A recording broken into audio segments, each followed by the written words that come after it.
Hello, hello, good morning, and welcome to another episode of Sit Down, Stand Up.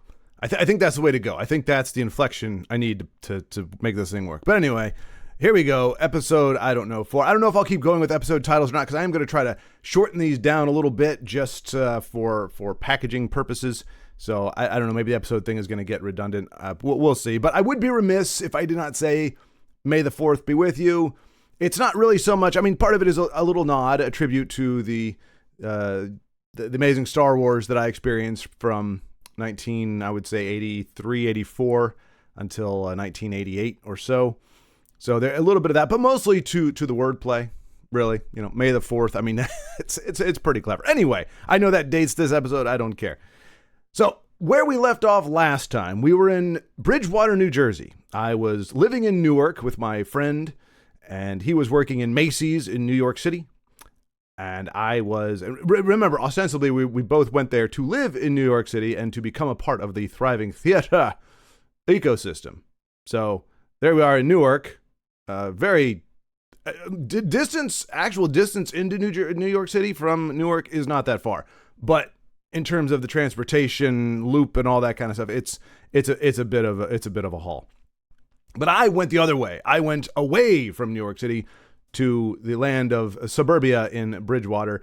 There I was working at Circuit City, one of the many companies I worked at that no longer exists. I talked about why that could be. And basically, my good buddy Lair, or the Lair as I called him, who worked in the computer department, had encouraged me. Said, J Money, you are funny. You are funny, J Money. We need to get you in front of some folks. So he actually found a club in his area, or it was a club I think that he had gone to a few times because he liked stand-up. And I wouldn't say he dragged me along, because I mean I did want to try it again. I remembered how things went down in college, and I set about to rectify the situation. And so we go down to this club, and it's a nice blue collar place. It wasn't a dive, it wasn't some seedy place. I mean, it's not a place that I would frequent necessarily, but that's just because I'm an introvert and yada yada. But it was a nice place. It was a nice place. It was a place where you'd think like you could get away with some observational humor. Now that's not the kind of humor I had. I can't really tell you what kind of humor I had exactly. I'm still trying to figure that out. But it wasn't observational. But it's like, a Jerry Seinfeld would go okay there. There were couples. There were, I don't know about families, but it was a nice place. At least in my mind's eye. I don't remember, because I also, when I'm remembering the acts, this is where it gets really scary. I remember there being a musical act, which is obnoxious. Let me just say, no offense to the multi-talented people out there, but really, do you need to rub it in our faces? There was a guy, he was good. I enjoyed his act, but he was funny. He could sing and he could play the guitar. I think it's kind of a jerk move to flaunt that when the rest of us are just trying to do a little bit of stand-up, a little, just to make like 2.5 or 3 minutes work. I think for you to nail that and then also be able to say it's just a lot. It's kind of laying on pretty thick. It's like he could probably juggle. He probably was not an athlete. He did not strike me as somebody who also was a high level athlete. So there was something he wasn't good at. But and there always is. I just think it's kind of a bummer that some people, the things that they're not good at are things that nobody cares about, that nobody really sees. Like I'm all thumbs when it comes to doing the dishes, I mean, even cooking is great. If you can cook, hats off to you. I can't cook for a squat. Like anything that's functional that you're good at is obviously fantastic. But there's a lot of things you can be bad at that just really, you might not even know that you're bad at it because you never do it. And that's the kind of person I think that he was. He was the kind of person that is good at a lot of things that are very helpful and very useful and very obvious. And the few things that he wasn't good at, it's like God's like, oh no, there's a balance. I didn't overload everybody's got a nice mix of things that they're good at and things that they're bad at. And it's like, yeah, but some of the things that people are good at are far, far better. Like it is better to be an amazing sports athlete person than it is to be almost anything else. Because even though, and I will say, your passion doesn't exactly, it doesn't last very long. Most sports, you can't be in there for too long. I mean, golf, you have more longevity, and then you got some injuries and such. But most sports, you're passionate about it, and you got maybe a decade, maybe. Some sports, it hits you a lot sooner. And then a lot of it is you're just playing them through high school and college. And then you got the wear and tear on your body afterwards. So there are downsides to it, don't get me wrong. But in terms of getting rewarded for your talent, sports are probably some of the best, just on average. But I don't know why. So I remember that guy. I remember the guitar player and the comedian and the singer. He was just fabulous. He was amazing and everything. And he was nice, I think. I'm projecting now. Maybe he was a jerk. That's it. Maybe he was just bad at life or bad at relationships. You know, maybe he had a horrible... Oh, I don't want to go there. That's mean. Anyway, I remember, but in my mind's eye, he was like the club, the stage. There was a stage on the left side of the club. Like when you walked in and you turned around, he was there. But the actual where I did stand up was a stage in the middle towards the back. It really doesn't matter. The bottom line is I think I'm remembering the exact same event, but in my mind's eye, the setting is different in both of them. But I know he was there, but I can only picture him being somewhere else in the building. I don't know. This is probably frightening more than my bottom line is my memory is not perfect. I think that's what I was going for. My memory here is not perfect. So I don't remember exactly how amazing it was. I really wasn't thinking about the venue too much. I was shaking in my boots the whole time, just thinking about getting up there on stage. The good news is, unlike how clubs are around here, I didn't have to put my name in a hat. I showed up. I put my name on a list. There was somebody, like, I think they even had a headset, you know, like you have with your like stage production stuff where it's like your stage manager. They even had somebody like that where they put your name down on a clipboard, said, okay, you've got, I believe this is how it went down. You have 2.5 minutes. If you're doing really well, if you got a little bit more in the tank, we'll give you 3. So needless to say, I had 2.5 minutes. And it felt like Rocky going the distance. It wasn't, and that's not a good place to be. When you're up there, like they're like, we're giving you 2.5 minutes, and I'm thinking, I gotta make the bell. I gotta make it. I gotta go the distance. I gotta show them I can do this. Like that's not the mentality you should be having. This should not be a battle. But I was up there just getting punched left and right. He was hitting me, but bam, bam, bam, and I'm like, oh, what's going on? I was being bludgeoned by the deafening silence. Now I'm jumping ahead a little bit. I don't care. That's not how stories should work. But I mean, spoiler alert. Hey, look, spoiler. I'm doing this because I wasn't gangbusters when it came to doing stand-up live. And that was the last time I did it until very recently. So it had to be pretty bad for me to forsake it for the past 20 some odd years. So yes, it was deafening silence. Now, I did get a few laughs. But one of them, so I start off, and I'll talk about what I actually, the material that I went into in a minute, but, well, actually, let's reverse the tape a little. 2 acts before me. So the guy, I remember distinctly, it was a guy, and then there was somebody else, and then it was me. The guy before spent most of his, I think he got 3 minutes, spent most of his 3 minutes making jokes about, and forgive me for this phrasing, but I don't know that there's another way to say it. I think this is the most dignified way for me to say it. Familial sodomy. Now, you could argue, it could be said philosophically that comedy is about pushing boundaries, that there should be nothing off limits. You can talk about just about anything. And it is true, context is king. How you package or present something is also a big deal, especially in comedy. And, if you're really talented, you can make just about anything work, even if it is very taboo and terrifying. That said, I do think there are conversations, there are topics that lend themselves a little bit more to a friendly, jovial, happy, like jokey atmosphere. And that would be anything but familial sodomy. I mean, there are some other things that would be less funny, I think, or equally as funny, but let's not, I mean, the big thing now, if you look on YouTube, big thing is like tier lists, everything from S tier is like super or stellar or something. I don't know what it stands for, but S tier is amazing. Then you got A all the way down to F. So they rank video games, movies, TV shows, vegetables, anything. They'll rank on these things and people eat it up, especially the vegetable ones. Although no, it's more the meat, ranking the meat. So we don't need to say familial sodomy is the absolute lowest, or it's among. There's an entire tier. I call that F tier. That's the very bottom. There's a whole lot of stuff that goes down there. I think that is one of them, and I'm just going to say that because I don't want to say it again.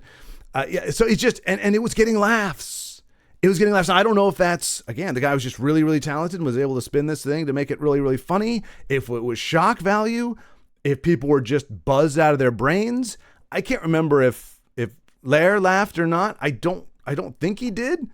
And he had a very pronounced laugh. Like he really had a good like belly laugh. Like you knew when Larry was laughing, especially if it was loud or if it was like something he was really laughing at. So I don't think he was laughing. I wasn't laughing. And I was actually getting really nervous because my shtick was kind of almost the exact opposite of that. It was where this is about really, yeah, well, obviously you know what it's about. I don't need to say. You've got that. And then mine is the complete absence of sex, which, you know, is my, that is part of my legacy. Part of my life is I am 45. At the time I was 23, or 24. So not as maybe big of a deal, or an oddity, I should say. Not a big of a deal. It's a big of an oddity to be 24 and a virgin. 45, it's a little bit different. But even 24, back then, 24, most of the people are like, what's wrong with you? Because there is that expectation that, you know, if it goes well on 2 dates, that third date, that's when you make it happen. That's when the magic happens. So you either haven't gone on a third date, you don't understand how third dates work, or there's something else wrong with you in some significant way. And I mean, to be fair, I actually had never made it to a third date. Still have not made it to a third date. I've only ever dated, when I've gone on dates, the max I've gone is 2. And that's not by a rule. That's just how long it takes either me or her to realize this isn't going anywhere. You know, the conversation just kind of dies, or, you know, what have you. And there weren't many of those dates either. And in the case of one girl, it was me finding out that she was having sex with a guy in New York. So, and that was not when I was living in New York. That's a whole other story, whole other thing. We'll get to that. Guaranteed we'll get to that. But yeah, so that was actually very true, that I did not have a thriving date life. But anyway, the why I was going to get to later, but that was kind of my lead in, was that I was a virgin for shock value. It wasn't a brag. It still isn't a brag. It's not something I think is worth bragging about. And I talk about that. Now, I don't remember where I went from there. I don't even remember how I presented it. And I cringe a little inside because I'm pretty sure I just said it outright. Like, there was no setup. There was nothing clever about it. There's no follow-up to it. It was just, I don't know. I'm going to give myself a little credit and say I had some way of presenting that was kind of funny. I don't know. But I said it, and it was crickets. Now, mind you, this is what I hang my hat on, because there isn't much to hang my hat on at all. You know, it wasn't a rowdy, raucous, like I said, seedy kind of place, but there was heckling. There were people kind of giving a little bit of feedback up there. It wasn't brutal, but it was there. When I said whatever I said to lead into the idea, the intro, that I was a virgin, you could hear a pin drop. It was like the vacuum of space, just nothing. I mean, it's literally one of those, is this thing on? But I know it was on because it's also distracting. You might notice I don't wear earbuds, because it is kind of distracting to hear your own voice outside of your head. I don't like that very much, and I wasn't prepared for it. It doesn't take much to be prepared. I'm guessing, but I have not. Like every time I have to, I come from a theater background or film. Either way, you don't have a microphone that is projecting your voice. If you're mic'd, you're not hearing yourself. That's going to the sound guy. And if you're on stage, you're projecting to the back of the theater, to the deaf lady in the back of the theater, as they would say. And so you're you're creating your own microphone with your mighty diaphragm and just and or you're doing it into a little lapel mic or a shotgun mic that you don't even see. So it's a very different thing than having a dynamic microphone under your, you know, you got to keep it down here, otherwise your plosives hit out. There's a whole technical thing. This is not an easy thing, folks. You might think talking in front of people is easy, but there's a whole technical litany of technical things that you got to go through. It's very arduous. But when you do that, you hear yourself, and it is a little like disjarring. I've only done that like 3 times in my life where I've had to use a microphone in public speaking, and all 3 times it's been kind of like okay, gotta get used to this. I'm hearing myself a little bit. We got a little bit of feedback thing. Like I hate anyway. So there was a little bit of that. So I knew it was working because I could hear myself very, very clearly, and I could hear the complete lack of entertainment being had by the people in the audience. And so I don't know that I had planned this. In fact, I know I didn't, because I thought, however I said it, I thought it was funny. I fancied it to be a joke. So, not getting a laugh, I thought, okay, I'm going to wing it a little bit here. See if I can milk this and break the ice a little bit. So I remember saying, do we have any other virgins in here? There was no hands. Again, very, very silent. I said, okay, y'all know what a virgin is, right? Again, silence. Now, comedians ask that kind of stuff all the time. They poke fun at the audience all the time. I'm not actually calling out the audience's intelligence. I know technically people, but it's like when you have that kind of reaction, it's like, have I said a word that is foreign to you? Have I said a word that doesn't make sense? Now, later on, I've come to realize that that kind of reaction is the kind of reaction you'd expect if I had said I'm a eunuch. You see, because that is very different from a virgin. As a virgin, I still have potential. I can still get it done. I can still turn this thing around at some point in my life, should the opportunity and desire arise. Eunuch is something else entirely. It's a much more dire situation. I think by definition you can have voluntary eunuchs, but a lot of times it was something done to physically make it impossible to have sex or to I don't go into the details of that, but it's a much more dire thing. So I would expect if I led with hey, yes, I'm from Virginia, yes, I'm 45 years old, and yes, obviously, as you can tell, I am a eunuch. That might not land. That might get me some silence, and I would deserve it, because eunuch is a pretty heavy word. Like, how do you make that funny? Although, how do you make familial sodomy funny? I don't know. But the reaction I got was akin as if I had said that instead. So I'm genuinely wondering, like, what's going on here? Like, what's the dynamic at play? Is it just an uncomfortable topic? Is it just like, that's the thing? That's where we draw the line. That's not funny. Now you can rightly say, look, you just stating that you're a virgin is not like funny. That's just a statement of fact. I will push back a little bit and say that you could, if you analyze, and I did this at one point, like after that thing, I went back, and especially like when I was looking into it now, I'd go back and analyze stand-up. I'd analyze, like Jerry or any comedian, a variety of comedians, and I'd hear him just say a sentence. And there might not even be a lot of context before. It wasn't like they did all this setup. They just said, so yeah, I'm single now. And then they just state a fact.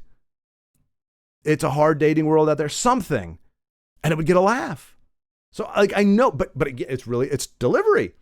Like there is, you could take somebody's material if you've never seen them do it. Otherwise it's like a mimicry. So you can, if you memorize somebody's, not only the material, but how they say it, you can reconstruct that, and it will probably get the same result if you get the delivery right, if you duplicate it. But if you just gave any comedian's like material to somebody else and they'd never seen that other person do it, and that other person did very well, and they got it and they memorized it and they performed it, they could bomb. Maybe not hard, because I mean the material that there is, a lot of it is what you have to say.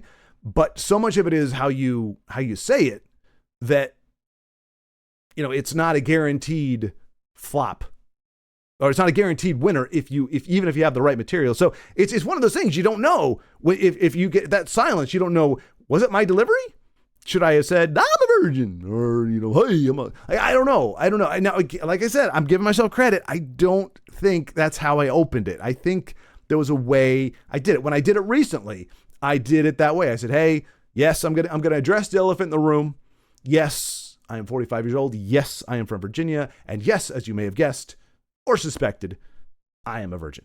So it's supposed to be like, okay, wait a minute. How does that follow? Then there was the other option was, I'm 45 years old and from Virginia, so there's some who would call me a 45-year-old virgin. And I'm also never had sex, so they also call me a 45-year-old virgin. Something like that.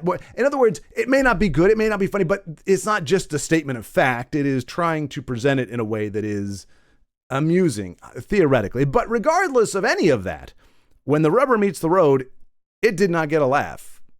It was just very, very quiet. And so I asked if anybody else was a virgin. Obviously did not get any response there. My hopes weren't high. And so then I said, you all know what a virgin is. No response there. No heckling. No, yeah, no, duh, or, whatever. Nothing, just quiet. It was almost like they'd all been raptured. Now, that was a possibility because this particular stage, like they hit you with the lights. Now, I think that happens at a lot of places, but some clubs, they show it from behind the comedian and you can see the people pretty easy. I couldn't see Jack Diddley squat. Like above, like below a certain height line. Like if I looked, which is weird. I don't know how that was. Cause yeah, if I looked up high enough, I could see like the ceiling. So the lights weren't, I don't know, wherever the lights were, I could not really see people. There was like, lens flare thing. I mean, I got the sense there were people, but there wasn't even that like cough, or anything. It was nothing. So in my brain decided in a split second to adapt to the situation. Well, not adapt, really cope with the situation. And so you start thinking of realistic scenarios. Well, just scenarios, screw the realism. Scenarios in which they would explain why it was so quiet in this place of business now. Like, could hear a pin drop. What had happened? And the first thought my brain went to, because I think Left Behind had been out at that point, was that there had been a rapture. There had been a rapture. Jesus had taken the faithful and the chosen. And it just so happened that every single person, including familial sodomy guy, all got taken up in the rapture in that location in Bridgewater, New Jersey.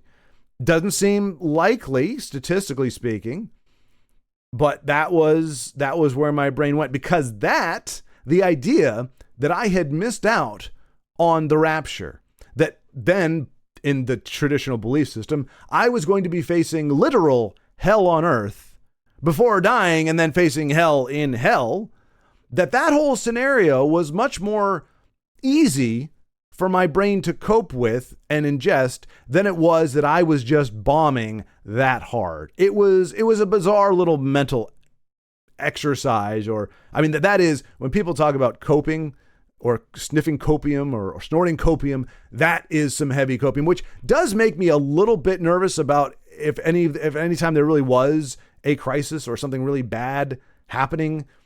If that's how my brain copes, is by thinking of something ridiculous like that. I mean, I kind of did this whole thing where I looked out. So I'm not going to tell you, I literally thought the rapture had happened, that had actually sunk into my brain. And I was expecting to see just like, I don't know, empty shirts and jeans, or I don't know how it works. I don't know if you leave everything, if you get to take your clothes with you, if it's just your spirit leaving. So it'd just be a bunch of dead people, or, like the Cell Saga, where it's just a bunch of empty outfits. I don't know what I expected to see, but I did do a visual check to make sure people were out there. And they were. They were just staring at me kind of blankly. So the follow-up, I don't know if it was out of some bitterness or frustration or what, but I don't think this was planned, but I did say, technically, at some point in your life, everybody in this room, despite where, age, sex, creed, well, not age, I guess we're all, they're all adults, sex, creed, religion, anything, everybody in here at one point was a virgin, technically speaking. That didn't get anything. And look, I'm not saying that's comedy gold. As I said, it was a little bit more just kind of like, come on, guys, like, it's not taboo. Like, we literally had a guy saying things that I think would be considered taboo, and it got some good chuckles. You guys laughed at that. Why is the absence of it not also chuckle territory? How is this not getting anything? So my follow-up to that, I finally broke the ice, and I'm really proud of this. I said, well, I said, okay, things aren't going so well up here, but I'll tell you, it is very reassuring to have some fans in the audience. And there was a pause, and I gestured to the oscillating ceiling fans. I don't know if oscillating is the right word. The spinning ceiling fan. I think oscillation is when it was like, when a fan goes like me, like this. It's kind of like it's going multi-directional. It's like rotating. But the spinning fans, the fans that are spinning so slow, they don't really seem to have a function. I see them in so many restaurants. I gotta believe they're doing something, but they're moving so slow. It's almost like they're being moved by the air itself. It is just so slow. I'm like, what are you like? If I need to cool off, the fan has to be spinning. My computer fan right now here is spinning down there. It is spinning quickly. Like, that's the whole point. Quickly circulating the air. That's how you cool off. When it is spinning like this, I got to believe it's cosmetic. Like, it can't be really doing, the Lord's work. It is not putting in the effort to cool off or to increase the circulation. That seems to be almost just haphazard movement, really. So I don't know if it is just cosmetic or what, but I gestured to those fans, and when people looked up and saw, it got a laugh.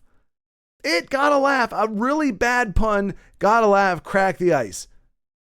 There was one other joke that I made, and I think it involved the word poo. There was a play on Winnie the Pooh or something like that. I don't know. I think I just said poo. Like, well, this is just poo or something. There was it. I got essentially a poop joke and a bad pun. Those were the only laughs I recall. Now, I don't know what the rest of the act was, because I did have 2.5 minutes, like I said. And when you're dealing with a whisper quiet audience, 2 minutes is a long time. When you're supposed to be getting something, if I was just up there lecturing, if I was just up there giving a speech about whatever, and it's quiet, that's fine. That's respectful, and you don't feel bad about it. But when your whole purpose is laughter and there is nothing happening, 2 minutes is a long, long time. And even then, I remember they had a little light bulb in the very back of the room that would go off. It was just so bright. It cut through the glare, the haze, and all the other stuff.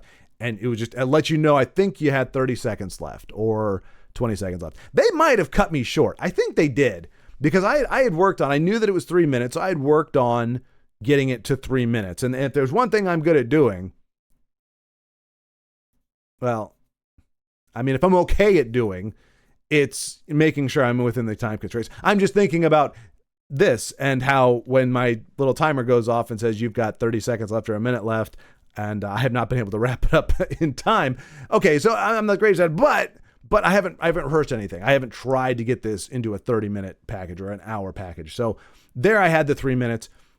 And yeah, to be fair, they said it would be 2.5, minimum, and 3 minutes maximum. So I think I even got less than 2.5. But I think they spared me because it was not getting any better. I don't know what else I said. I don't know what other material I had. I remember leading off with that because I remember the follow-up questions. And I remember because I think those came off the cuff because I was just trying to crack. And at that point, you almost want to be heckled. Just because you want to have something to go off of, some kind of, any kind of feedback, really. You're just like starved for attention. It's like a little kid. Okay, I'm just going to say whatever to pay attention to me.